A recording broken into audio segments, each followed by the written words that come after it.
Paris's skyline hasn't changed much, but now, instead of traffic jams, it's full of bicycles. How did that transformation actually happen? Today is May 22nd, 2025. Let's start with what really changed. Paris, which used to be known for endless traffic, now has 55% less fine particulate matter in the air, and nitrogen dioxide levels are down by half compared to 20 years ago.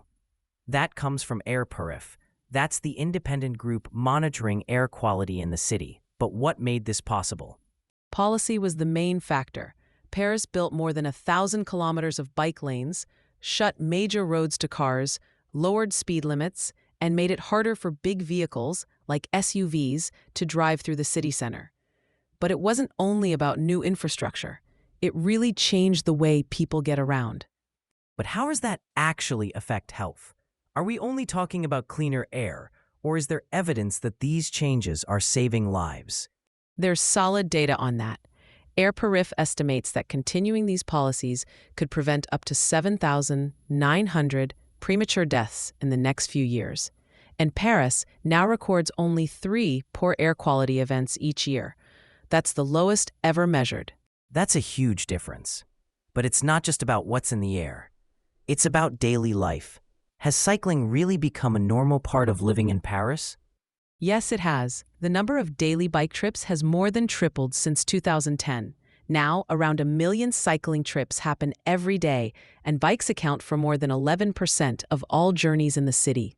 For the first time, cycling is actually more common than driving. Iconic streets like Rue de Rivoli and the banks along the Seine are now just for pedestrians and cyclists, making those areas safer and easier to get around. And what about local businesses? There's always worry that banning cars might hurt shops and restaurants. The evidence suggests the opposite.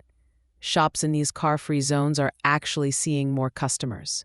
People linger longer, browse, and spend more time when they don't have to deal with traffic. Many local businesses have added outdoor seating, and bike-friendly features are everywhere now. It's changed how neighborhoods work, economically and socially. But there are still problems, right? Not every part of Paris has clean air. Some areas near big roads, like the Périphérique, still have high pollution. And with the EU bringing in tougher air quality rules by 2030, could Paris fall behind again? That's a valid point. Paris tackled resistance by starting with temporary bike lanes, those corona pistes, during the pandemic, which later became permanent. The city also held car-free days, launched public awareness campaigns, and gave subsidies for electric and cargo bikes. But with stricter standards coming, the city will need to keep adapting. Is this model really something other cities can copy?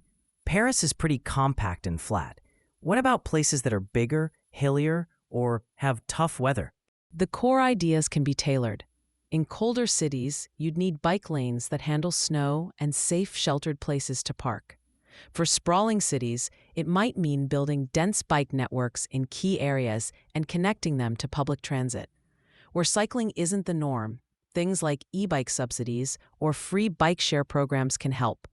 The main thing is focusing on people instead of cars and making sure communities shape the changes.